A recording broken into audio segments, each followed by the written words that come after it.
कहते हैं कि गिरिराज का पूजन खुद पुजारी बने हैं बाके बिहारी भगवान और खुद भगवान बने हैं। पुजारी भी वही और ब्रह्म भी वही। सारे ग्वाल वालों के साथ में सारे भगवान के सखाओं के साथ में परिक्रमा लगाई। परिक्रमा लगाकर पूजन करके आए गोवर्धन पड़मा के दिन। दूसरे दिन दूज के दिन इतने इंद्र के को पता चला कि भैया ये जय जयकार किसकी हो रही है। तो नारद जी ने कहा कि ये गिरिराज की जय जयकार हो रही है। तो कहा कि कौन कर रहा है, तो कि ब्रजवासी। और कहा कि इंद्र इस बार आपका पूजन नहीं हुआ है, वो नंद का छोरा 7 साल के ने आपका पूजन बंद करके और एक पर्वत का पूजन करवा दिया है। तो कहा कि इतनी दुष्टता उन ग्वालों ने की है, इसका दंड इनको मिलना चाहिए। तो अपने गणम सावर्तकम नामा मेघा नाम चांत कारणम, अपने सावर्तक गणों को, बादलों को आदेश दिया कि इतनी प्रलयंकरकारी बरसात प्रारंभ करो बारिश कि पूरा ब्रजमंडल सब समाप्त हो जाए, पूरा ब्रजमंडल में जाए। भयंकर अंधकार छा गया पूरे ब्रजमंडल में, घनघोर हवा बारिश प्रारंभ होने वाली है। सारे ब्रजवासी लोग सब भगवान के शरण में पधारे और कहा कन्हैया हमने मना किया था कि इंद्र रुष्ट हो जाएगा तो लेने के देने पड़ जाएंगे। कन्हैया ने कहा भैया मैं क्या करूं। तो कहा कि वाहरे पूजन तूने बंद करवाया, अब तेरी शरण में आए हैं। सबने आत्मसमर्पण किया। कोई कष्ट होता है ना जीवन में, कोई तकलीफ आती है, ये कुछ भी होता है। अरे विवाह के समय पत्रिका गणेश जी को क्यों दी जाती है। गणेश जी का पूरा परिवार, गणपति खुद विवेक बुद्धि, पत्नी रिद्धि सिद्धि दोनों प्रदान करें, शुभ लाभ, पुत्र पोते आमोद प्रमोद स्वस्तिक, पूरा परिवार से ही तो पूरा जीवन चलता है। लेकिन गणेश जी को पत्रिका दे देते हैं और घर आकर टेंशन पालते हैं कि वो फलाने की व्यवस्था कैसी होगी, ढिमके कैसी। जिस दिन जीव ने आत्मसमर्पण कर दिया ना भगवत भक्ति में, उस दिन भगवान खुद पार लगा देंगे। सबने एक स्वर में कहा कन्हैया अब तेरी शरण में है। तो भगवान ने कहा कि भैया चलो जिसका पूजन किया है उनकी शरण में चलते हैं। सारे ब्रजवासी गैया मैया को लेकर भगवान गिरिराज की तलहटी पर पहुंचे। सबकी आंखें बंद करवाई और भगवान ने कहा कि सब प्रार्थना करो भगवान से। सभी ब्रजवासी ने प्रार्थना की। कन्हैया ने कहा कि भैया मेरी भगवान से बात हो गई गिरिराज से। क्या बात हुई। कहा कि यदि इंद्र ज्यादा बरसात करे ना तो मुझे छाता बना लेना। वारे कन्हैया इतना बड़ा 7 कोस का कैसे उठ जाएगा। अरे भगवान ने कहा थोड़ा प्रयत्न करने में क्या लगे हमको। सबने अपने अपने हाथ लगाए उठाने के लिए। भगवान ने उस गिरिराज को आदेश दिया और फूल के समान हल्के हो गए। और सुखदेव जी कहते हैं कि बारिश के समय दीवालों पर एक फूल उगता है छाता जैसा, उसको कुतुर मुत्ता छाता कहते हैं ना। जिस प्रकार खेल खेल में वो बालक बरसात का छाता उखाड़ लेता है पुष्प, उसी प्रकार भगवान 7 वर्ष के ने 7 कोस गिरिराज को उठाकर और अपनी कष्ट का अंगुली के ऊपर धारण कर लिया और आज गिरिराज धारी बने हैं। बोलिए गिरिराज धरण की जय।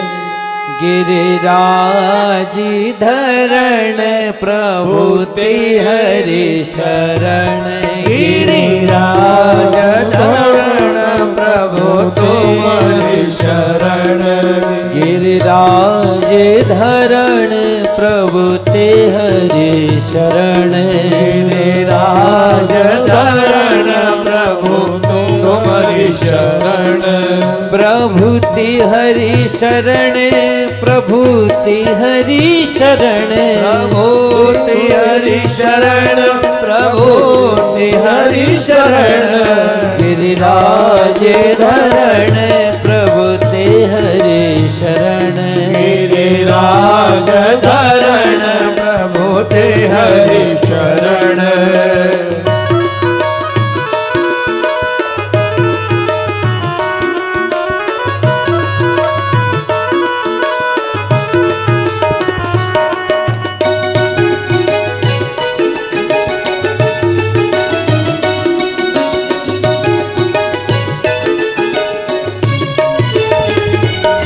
राधा तिहरी शरण श्यामा तिहरी शरण राधा तिहरी शरण श्यामा तिहरी शरण राधा तिहरी शरण श्यामा तिहरी शरण राधा तिहरी शरण श्यामा तिहरी शरण गिरिराज धरण प्रभु तिहरी शरण गिरिराज धरण प्रभु तिहरी शरण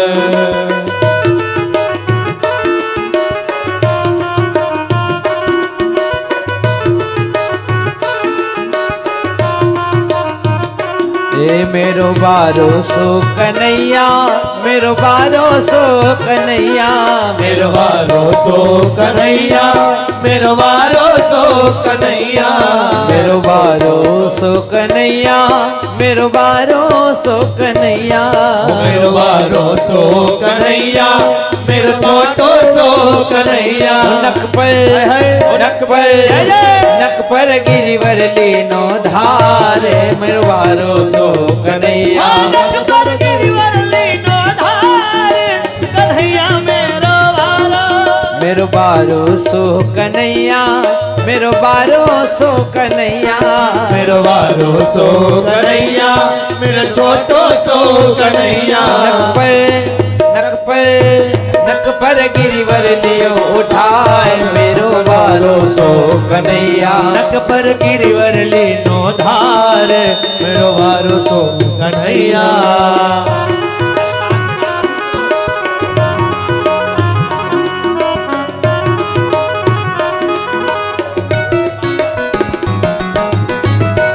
बोले गिरिराज धरण की जय। भगवान ने देखिए दोनों हाथ में सबसे कम बल किस हाथ में रहता है?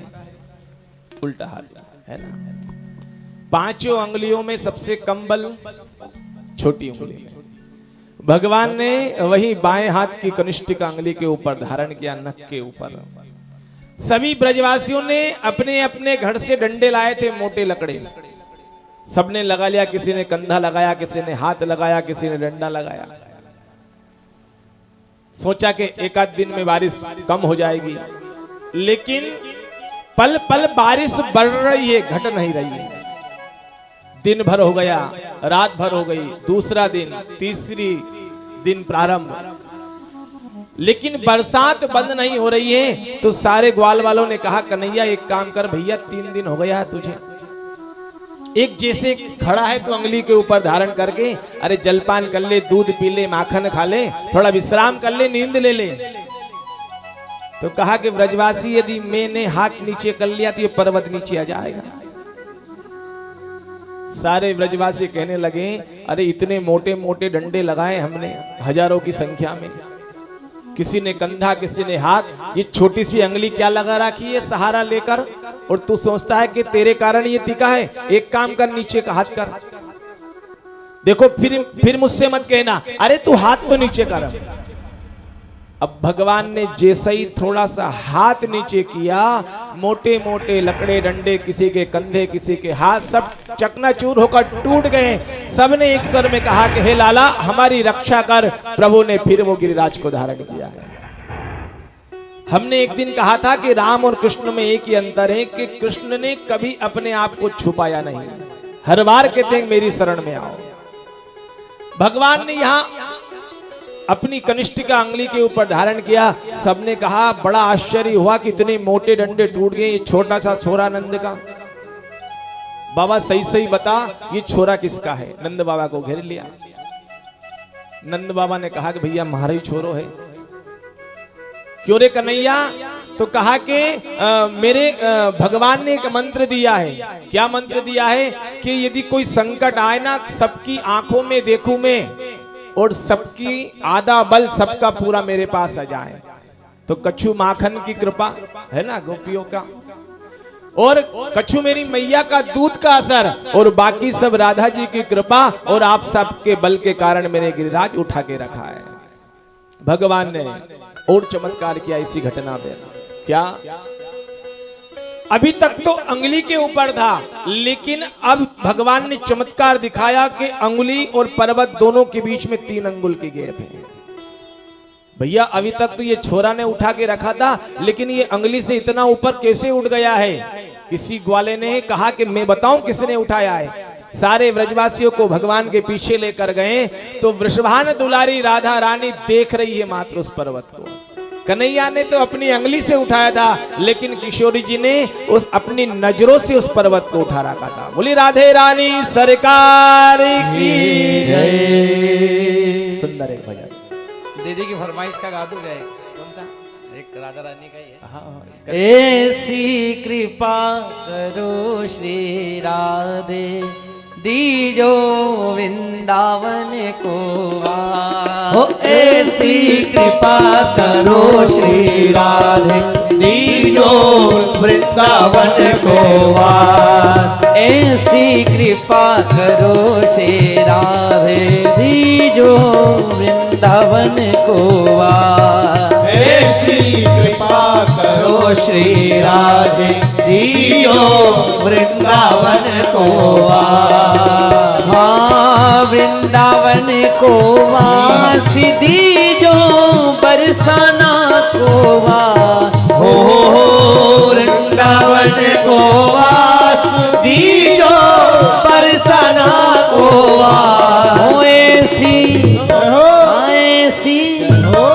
ऐसी कृपा करो से राधे दीजो वृंदावन को वास। ऐसी कृपा करो श्री राधे दीजो वृंदावन को वास।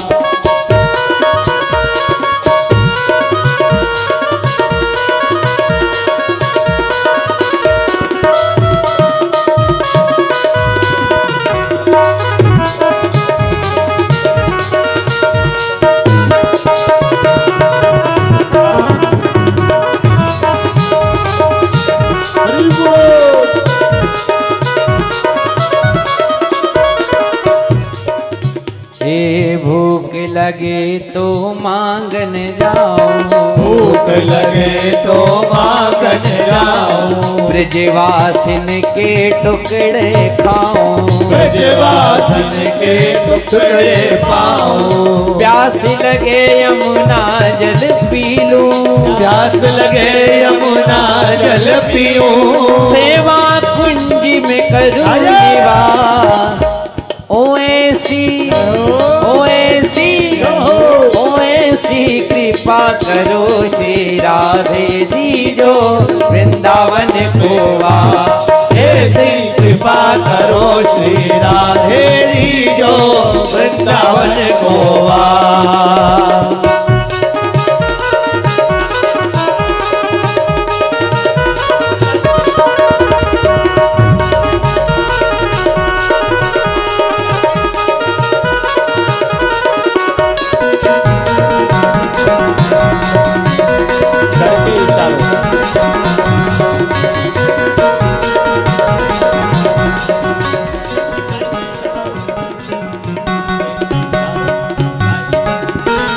करके इशारों बुलाए गई रे, करके इशारों बुलाई गई रे। बरसाने की छोरी राधा गोरी गोरी ओ गोरी गोरी। बरसाने की छोरी राधा गोरी गोरी। करके इशारों बुलाई गई रे, करके इशारों बुलाई गई रे। बरसाने की छोरी राधा गोरी गोरी ओ गोरी गोरी। बरसाने की छोरी राधा गोरी गोरी। क्या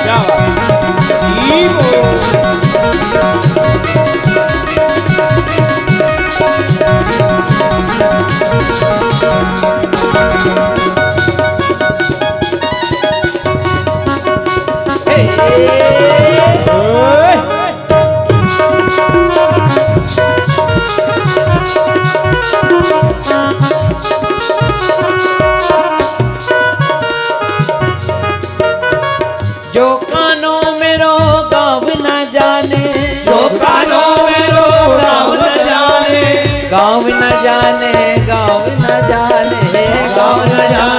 गाँव न जाने, जो कानों मेरो गाँव न जाने, जो कान्हों मेरो गाँव न जाने, गाँव न जाने लाला गाँव न जाने, गाँव न जाने राधा गाँव न जाने। ऊंचो सानो ऊंचो बरसानो बताई गई रे, ऊंचो बरसानो बताई गई रे, बरसाने की छोरी राधा गोरी गोरी, ओ गोरी गोरी बरसाने की छोरी राधा गोरी गोरी।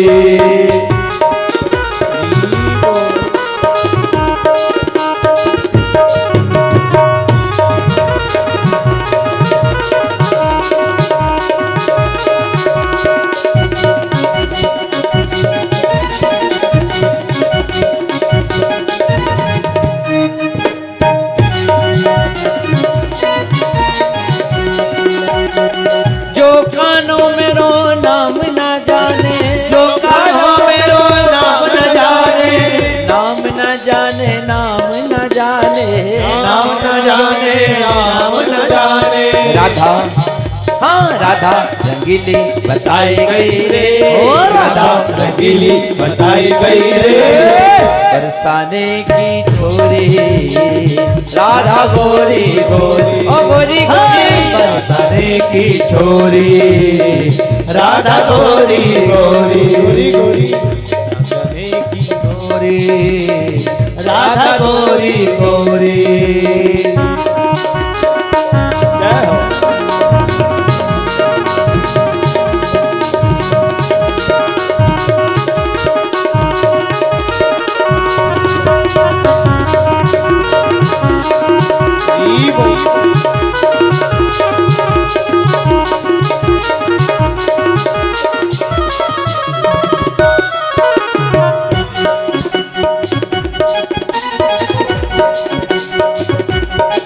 जय हो।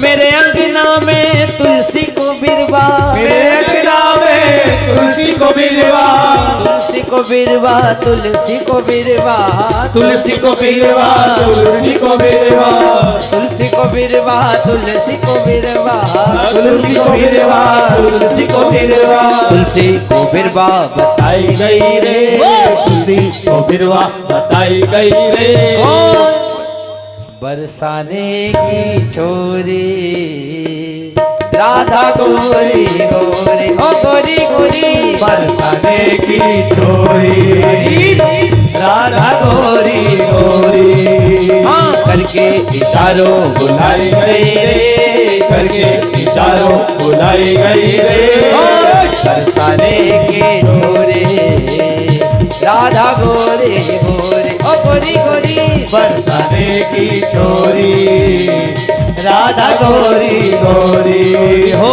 राधा गोरी गोरी गोरी गोरी राधा गोरी गोरी, हो राधा गोरी गोरी। जय जय श्री राधे, जय जय श्री राधे, जय जय श्री राधे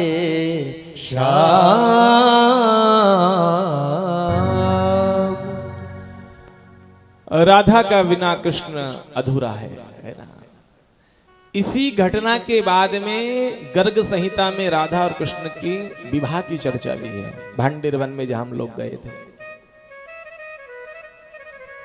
7 दिन के बाद में इंद्र ने पूछा कि मेघों से कि ब्रजमंडल की क्या स्थिति है, तो कहा कि वहां तो धूल उड़ रही है। इतना पानी कौन ने पिया? आपने सुना ना, तीसरे दिन के कुंभज ऋषि मतलब अगस्त्य बाबा के यहाँ सती माता और शिव जी की राम कथा सुनने गए थे, है ना। तीसरे दिन की कथा में आपने शिव पार्वती विवाह से पहले इन्हीं अगस्त्य बाबा ने एक कोने में बैठकर पूरा पानी पी गए। त्रेता युग में सीता जी जब आई थी तो सीता जी को अभिमान हो गया कि आपके अयोध्या में कोई ऐसा ब्राह्मण है जो ठीक से खा ले, है ना, भोजन कराने में आनंद आए। अगस्त्य बाबा को बुलाया, पूरा अयोध्या का भंडार, कुबेर का भंडार, अन्नपूर्णा सबका समाप्त हो गया। तो त्रेता युग में बाबा ने भोजन किया और द्वापर युग में इस कथा में अगस्त बाबा ने पूरा जल पी गया, जितनी बरसात कर रहा। 7वें दिन धूप खिली, सारे ब्रजवासी ने कन्हैया से कहा कि भैया मौसम अच्छा हो गया है, पूरे गिरिराज को स्थापित किया। जैसे ही स्थापित किया, सारे ब्रजवासी के सामने देखा कि इंद्र आया है लेकिन अकेला नहीं, गैया मैया को साथ में लेकर, नंदनी गाय की बछिया को। कोई बालक उधम में कोई नुकसान कर दे ना घर में, है ना, तो बालक को मारने के लिए मां दौड़ेगी, कहां तक दौड़ेगी? घर के दरवाजे तक। उसने गली में दौड़ लगा ली तो मां कहेगी तू घर तो आएगा ना कभी, है ना। वो बालक घर के अंदर नहीं जाता है, उसको दिखता है भैया कोई मेहमान अंदर जा रहा है घर में, तो मेहमान के पीछे पीछे अब वो माँ बाप जो होंगे वो मेहमान की सेवा में लग जाएंगे, बच्चे की गलती भूल जाएंगे। उसी प्रकार नंदिनी गाय की बछिया को लेकर इंद्र आया, तो इंद्र के आगे भगवान ने, गोपाल ने गाय को देखा, गाय का पूजन किया और भगवान के गिरिराज के ऊपर नंदिनी गाय की बछिया ने स्वतः स्तनों से दुग्ध पान करवाया और आज गोविंद नाम रखा है। बोली गोविंद भगवान की जय हो। इंद्र ने क्षमा याचना की, मात्र 10 श्लोक गाए इंद्र को क्षमा कर दिया। कल की कथा सुनी, ब्रह्मा जी ने 40 श्लोक गाकर गिड़गिड़ाए लेकिन क्षमा याचना नहीं की, है ना। अपराध की गिनती में देखें तो ब्रह्मा जी का अपराध छोटा लगता है। अरे ब्रह्मा जी को शंका हुई, बछड़े ग्वाले चुराए, शंका मिट गई, वापस दे दिया।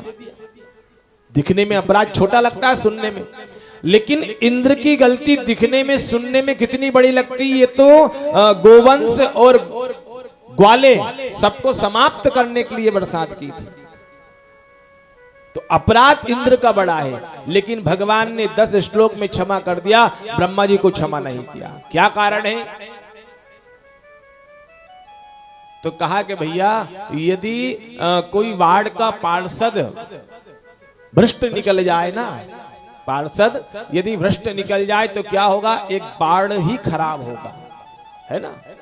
एक गांव का सरपंच भ्रष्ट निकल जाए तो एक गांव ही खराब होगा, लेकिन पूरे देश का प्रधानमंत्री भ्रष्ट निकल जाए तो क्या होगा? पूरा देश गर्त में चला जाएगा। उसी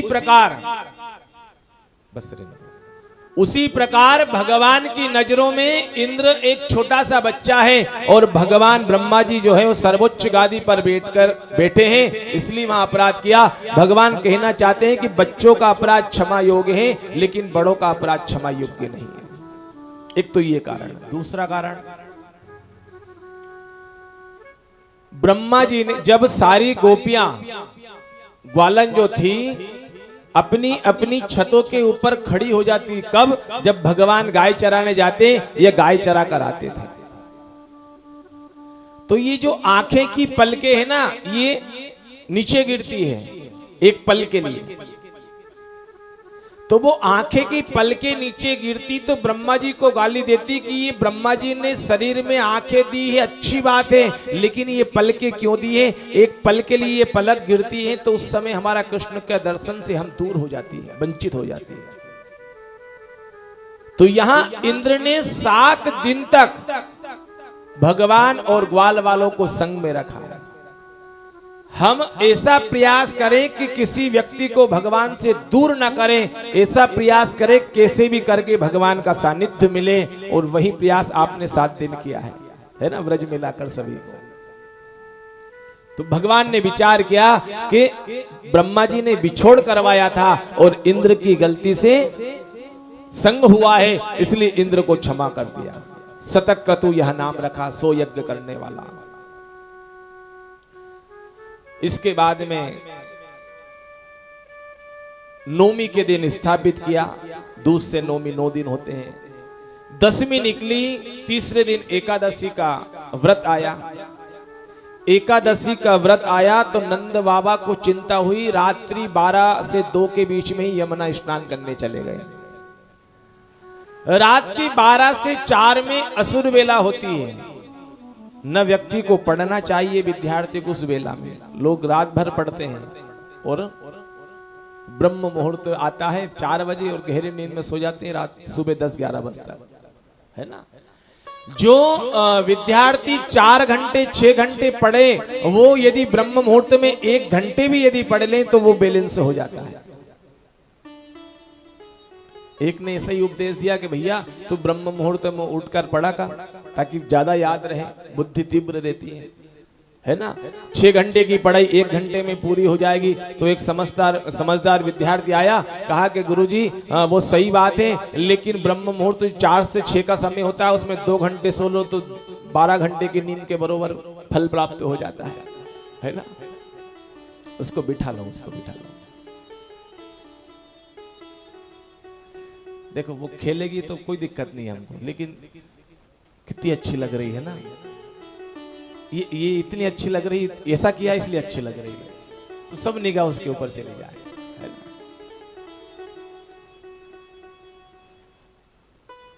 उसको उसकी मस्ती में रहने दो, हम तो हमारी कथा सुने। देखो हम दीदी कहीं कथा पढ़ने नहीं गए हैं, है ना। लोग कहाँ कहाँ पढ़ने जाते हैं, हम गादी से हर बार बोलते हैं कि हम कहीं पढ़ने नहीं गए, हम सिर्फ सुन सुन के और भागवत को ग्रहण करके ही हमने ये भागवत प्रारंभ की है, और लगभग 125 के करीब कथा हो चुकी है भगवत कृपा से। तो हमको जब तक आनंद आएगा सुनाने में, जब तक आप ठीक से आंख मिलाकर सुनोगे। भगवत कृपा से कथा शुरू से लेकर आखिरी 7 दिन तक याद है पूरी, बिना किताब पुस्तक रखे। लेकिन एक नियम होता है कि भागवत रखना चाहिए साथ में। तो आप यदि थोड़ा भी हमको भटकाओगे तो फिर हम भूल जाएंगे। इसलिए आंखें से आंखें मिलाकर कथा सुनो, हमको ज्यादा आनंद आएगा, है ना।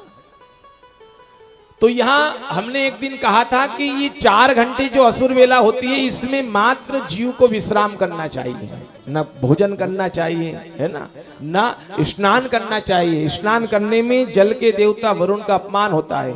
तो रात की 2 बजे नंद बाबा चिंता में उठे और डुबकी लगाई यमुना में, और वरुण के जो 6 दूत थे उन्होंने बाबा का हरण करके और वरुण लोक में ले जाकर बांध दिया। अब सुबह बहुत देर हो गई, यशोदा मैया को चिंता हुई कि बाबा बहुत देर हो गई है, आए नहीं। कन्हैया को उठाया, सारे ग्वाल वाल लोग चिंता हुई, किनारे पर गए। भगवान के पिता के नंद बाबा के कपड़े तो वस्त्र तो पड़े हैं, लेकिन बाबा का कोई पता आता नहीं। भगवान समझ गए कहां गए। भगवान ने डुबकी लगाई यमुना में, सीधे वरुण लोग पहुंच गए। वहां भगवान वरुण ने देखा कन्हैया को, तो भव्य स्वागत किया, अपने सिंहासन पर बिठाकर उनका पूजन किया और कहा कि प्रभु किस प्रकार आना हुआ है। ये दास से कहते, वो दास ही आपके सेवा में उपस्थित हो जाता। कन्हैया ने कहा कि बेटा का पूजन कर रहा है वरुण, और बाप को बांध कर पटक रखा है। कौन भगवान? तो कहेगी ये बाबा बंदे हैं ना, ये हमारे पिता है नंद बाबा। तो क्षमा याचना की, कहा कि प्रभु जगत के पिता तो आप बने बैठे, ये लीला में आप कितने ही पिता कितने ही मैया बना लो। मुक्त किया है, और मुक्त करके नंद बाबा को लेकर आए। जैसे ही लेकर आए, जल से बाहर निकले, पूरे गांव के लोग इकट्ठे हो गए। बाबा कहाँ चले गए थे, बाबा कहाँ चले गए थे। अब नंद बाबा को सुध बुध भूल गए और हाथ जोड़कर सारे ग्वालों से कहे, भैया अभी तक तुम हर बार कहते थे तुम्हारा छोरा कौन है, ये प्रश्न था ना, लेकिन आज पतो चलियो है कि मेरो छोरो भगवान है। क्यों बाबा? कहा कि भैया मैं रात में नहाने के लिए, स्नान करने के लिए डुबकी लगाई, और जैसी डुबकी लगाई ना जाने कहां में निकला, मुझे बांध कर पटक दिया। मेरा छोरा ना जाने कन्हैया वहां से वहां आ गया, और मेरे लाला को देखकर बड़े बड़े देवी देवता सब दंडवत प्रणाम करे, खूब पूजन करे, खूब सम्मान करे, खूब हाथ जोड़े। मैं तो यही चिंता में रहा कि मेरे लाला की रिश्तेदारी क्या निकल गई इनकी आपस में। भैया मेरा लाला भगवान है, अब मेरा बेटा बेटा नहीं है। भगवान ने कहा कि अब तो माता पिता नहीं, भगवान कह दिया। भगवान ने कहा कि ठीक है भैया, हम ब्रह्म हैं, हम बैकुंठ के मालिक हैं, क्या चाहिए तुम्हें बताओ। तो सारे ग्वालों ने कहा कि और कुछ नहीं कन्हैया, सब आपके आशीर्वाद हैं, एक बार तेरा घर दिखा दे, बैकुंठ कैसा है, घर देखने की बड़ी इच्छा है। ठीक है चलो, जिस जिसको जाना है। तो रंगनाथ जी का मंदिर है जहां सोने का खंबा है, निधिवन के सामने, आप दर्शन करना कभी। वहां रंगनाथ जी के मंदिर में एक कुंड है, उस कुंड के समीप लाकर सारे ग्वाल वालों से कहा कि जिसको बेकुंठ जाना इस कुंड में छलांग लगा दो। सारे ग्वालवाल जिनको जाना था वो उसमें छलांग लगा दी, और जैसे ही उसमें कूदे हैं और निकले कहां, बेकुंठ में। और बेकुंठ में क्या देखा कि भैया है तो सभी के 4-4 हाथ हैं, भगवान और भगवान के पार्षदों में कोई अंतर नहीं है, उनके भी 4 हाथ, भगवान ठाकुर जी के भी, सारे पार्षदों के भी 4 हाथ, शंख चक्र गदा पद्म, सबने पीतांबरी पहनी है। अंतर क्या है, भगवान के गले में कौस्तुभ मणि है, बाकी किसी के में नहीं। बस सबने कहा भैया 4-4 हाथ वाले घूम रहे हैं यहाँ, तो इसमें हमारा लालो कहाँ है। मधुमंगल ने कहा भैया 4 हाथ वाले नहीं, 5 मुंह और 4 मुंह वाले भी घूम रहे हैं। 5 मुंह किसके, पंचानन भगवान शंकर है ना, और 4 मुख किसके, ब्रह्मा जी के। 4 मुख वाले, 5 मुख वाले, 4 हाथ वाले सब स्तुति करने के लिए लाइन बनाकर खड़े हैं। एक ने देखा कि वो देख शेष के ऊपर लेटा है ना, वही हमारा कन्हैया है। सबने दौड़ लगाई कन्हैया से मिलने के लिए, लेकिन जय और विजय द्वारपाल ने धक्का दे दिया सबको बड़ी ग्लानि हुई और कहा कन्हैया इससे तो तेरा बेकुंठ भैया अच्छा नहीं लग रहा, घुटन हो रही। क्यों, हमारा वृंदावन अच्छा है कि हमारे कन्हैया से प्रेम बने और साथ में खेले, ये बेकुंठ हमें अच्छा नहीं लग रहा भैया, हमें घुटन हो रही है। ऐसा भाव प्रकट किया, उसी समय उसी किनारे से वापिस से सब वृंदावन में आ गए। बोले लक्ष्मी नारायण भगवान की जय। सारे ब्रजवासी से पूछा भैया कैसा लगा बेकुंठ। कन्हैया बुरा मत माना, तेरा घर तो अच्छा लगा लेकिन मिलने नहीं दिया, इसलिए तेरा बेकुंठ किसी काम का नहीं। हमारे लिए तो स्वर्ग बेकुंठ सारी व्यवस्था ब्रज में है, इसके अलावा ब्रज के अलावा हमें और कुछ नहीं चाहिए। ओ मोर पंख वाला मिल गया, बांसुरी वाला मिल गया, अकेली गई थी ब्रिज में कोई नहीं था मेरे संग में, अकेली गई थी ब्रज में कोई नहीं था मेरे संग में, मोरे पंख वाला मिल गया, बांसुरी वाला मिल गया, मिल गया, मोरे पंख वाला मिल गया, ओ बांसुरी वाला मिल गया, मिल गया, मोरे पंख वाला मिल गया, मिल गया, बांसुरी वाला मिल गया। जय हो।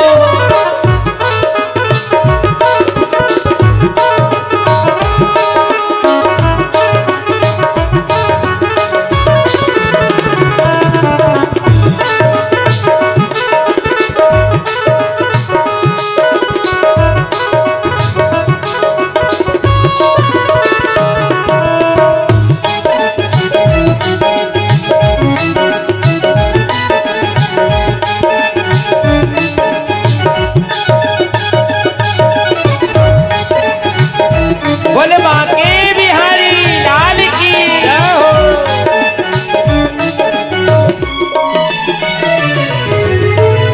नींद चुराई मेरा चैन चुरा के गले से लगाया, नैने मिला के नींद चुराई मेरा चैन चुरा के गले से लगाया मेरा चैन चुरा के, लगी आस मेरे मन में, गई आस मेरे मन में, गई थी मैं वृंदावन में, गई थी मैं वृंदावन में, हे बांसुरी वाला मिल गया, मोर पंख वाला मिल गया, मिल गया, बांसुरी वाला मिल गया, ओ मोर पंख वाला मिल गया।